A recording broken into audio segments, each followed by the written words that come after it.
Hello, everyone. My name is Arwani, and welcome to another episode of Personal Development for Professionals. I hope you've been enjoying all the videos that we've posted so far. And like I always say, the goal of this channel is to equip you with the tools that will help improve, that will help you progress in your career and also your professional life. I want to start off today's discussion with a question: who deserves it more? So I'll link this question to an example of a position that has just opened up, and it's a position that you'd like to go into, a position that you'd like to be promoted to at your workplace. So the question is, who deserves it more? Is it you or the other people that are also contesting for the same post? So this is a really simple question to help you test how much work you've been putting into a particular project or you've been putting into a particular goal. So if your goal was to get to that position, that vacant position, if your goal was to be appointed in that vacant position, then that is a simple question to test yourself in terms of how much work have you been putting into that goal.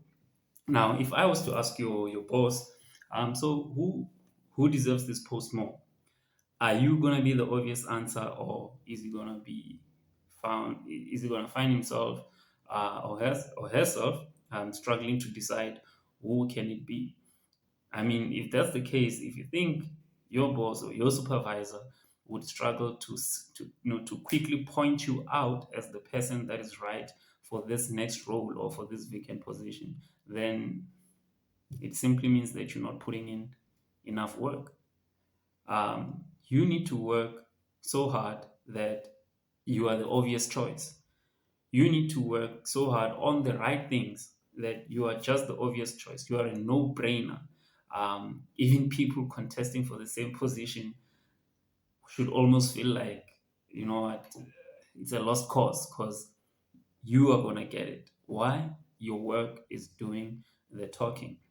So, as it stands right now, um, what is the level of work that you're putting towards your goal? How much work are you putting towards your goal? It's easy to read books. It's easy to get motivated. It's easy to be in high spirits. It's easy to do all this stuff. But if you're not gonna put in the work, if you're not gonna put in the hours, then might as well go home. Because at the end of the day, it is the work that counts. It is what we do that will give us rewards at the end. It is just like it's just like planting a tree. Or say, for instance, here's a simple example. If you want to eat oranges from an orange tree, one of the ways could be to go and plant. You have to go and plant an orange seed, and that seed becomes a plant, and that plant grows into a tree. And yeah, eventually it gets oranges, and you eat the oranges. So that is work that happened.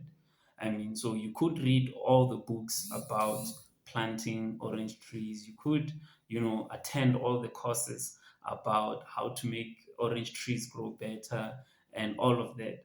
But if you don't take the seed, put it in the ground, water that seed, and give it time to grow until it gets to a point that you are eating oranges, you'll never eat oranges.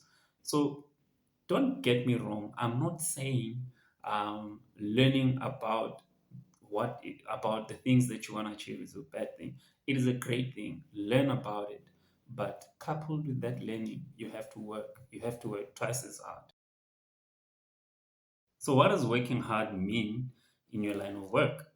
Well, that's something that I cannot define for you because we are all doing different things. But I think we all know what is required in our line of work.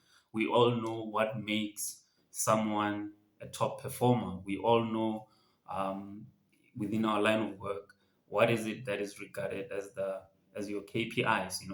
And if you don't know that, then I don't know what to say. If you don't know that, then you have a lot more work to do. Because first of all, you need to know what are you being judged on before you can make an impact on that. So Go out there and find out what are the KPIs that I'm being judged on, in order to in order to make me a key competitor for the next role that opened up, in order to make me a key competitor for that vacant position. What are the KPIs that I need to fulfill? That is very important that you need to understand that.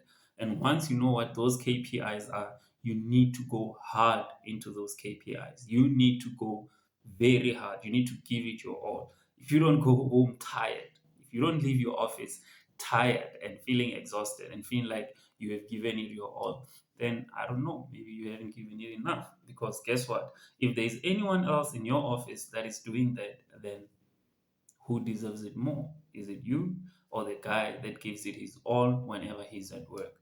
So, who deserves it more? And what are you currently doing to deserve it more? You need to stand out. You can't just depend on luck. You can't just depend on fate or you hope things will work your way. You need to make it happen for you. And the only way, or one of the ways to make it happen for you, is stand out and let your work do the talking. If if your job requires you to, I don't know, to write two projects, write three. If your job requires you to do a certain number of anything, just try and go one extra, two extra.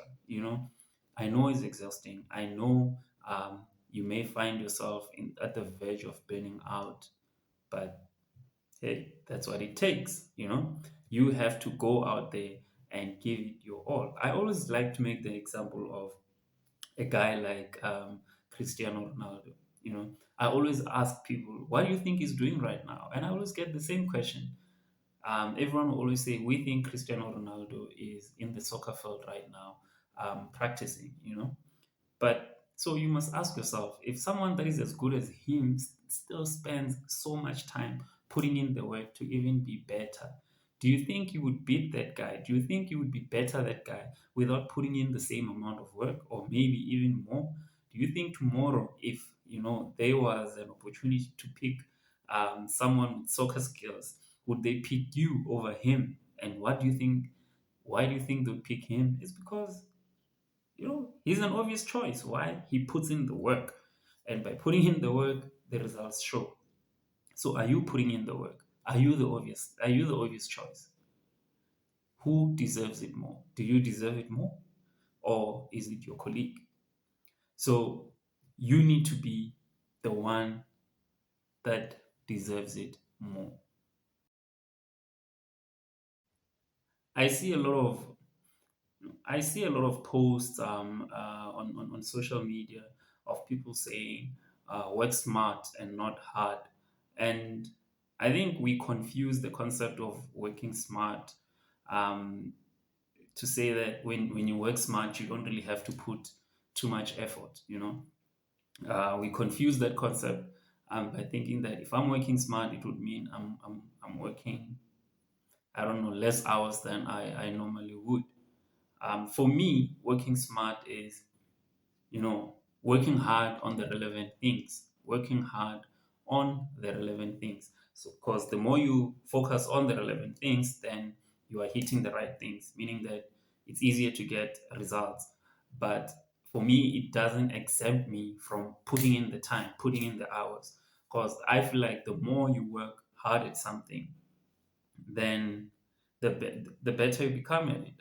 Back to the example of soccer.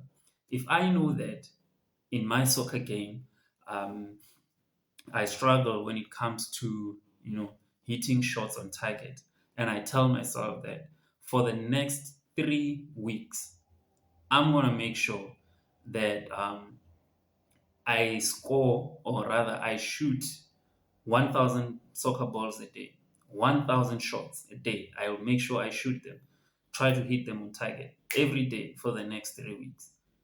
Doing that, that's time, that's work. And surely, after 3 weeks, I would have been a better, my skill with regards to hitting shots on target would have dramatically improved. Why? Because I put in the work. And the work was smart because I understood what my problem was, or rather what my challenge was, and that's what I worked towards. So if I knew that I had a challenge of hitting shots on target, but then I spend the next 3 weeks jogging, trying to improve my fitness. Yes, that's still hard work. Yes, I would be fitter after 3 weeks, but then would I be able to shoot better? I don't think so. So that's still hard work, but it is not really smart work. So also to you, when you're putting in the work, just make sure that the work that you're putting in is relevant. So how can you do this at your workplace? I would say doing relevant work at your workplace would be, again, understand what are the challenges within your department, within your field of work. What are the challenges that your company is facing? If you clearly understand the challenges, and that's the area that you need to really put in a lot of work on too. Because I mean, if you are the individual that works towards solving the company's challenges or your department's challenges, then surely you are taking the department or the company into the right direction. You become an asset to the company. You become someone that that adds value because you are busy solving a problem. Um, so rather avoid spending too much time working on things that won't really add value, but work on solving current challenges that your company or department is going through. And as you do that, just again, give it everything you've got. Give it everything you've got. And when you think you have nothing more to give, just give a little bit extra more. And you will see work always gets noticed. Work always, how can I put this? You know the saying, actions speak louder than words. Well, that's, there's nothing more honest than that. You know, work speaks loudly, and work reaches far and beyond. By that, I mean everyone starts to notice, even the people that you think, even people that never really noticed you before. If you are busy solving the company's challenges, I mean, everyone that is stressed out or that is affected by those challenges starts to realize that, oh, here's an individual that's actually putting in work to solve this thing, you know. So what problems are you currently solving right now as we speak? What challenges are you currently solving right now as we speak? Now, if your answer is there are no challenges where I work, then I'm saying you are disconnected. You are, like, there can never be no challenges. There's always um, there is always room to improve. There is always opportunity to take something and make it better. If there is no more opportunity to take something and make it better, then maybe you're at a dead end. Maybe you need to start looking at other things. So take time, understand what are the challenges in your department, in your company, and put in the work to try and solve those challenges. You know, those are one of the ways that you can do relevant work. Those are one of the ways that you can deserve it more. We have come to the end of the video, and I hope you enjoyed it. I hope you're going to be putting in that relevant work, and that you are truly going to be the one that deserves it more. And so I'd just like to say to all those that haven't subscribed, if you're watching this channel for the first time, please go ahead and hit that subscribe button and hit the bell icon so that you can be notified whenever we post up a new video. And I will always say this: the goal of this channel is to equip you with the tools, to help you progress in your career or your professional life. And join us and let's grow the channel and achieve those goals that we've set for ourselves for 2022. Thank you.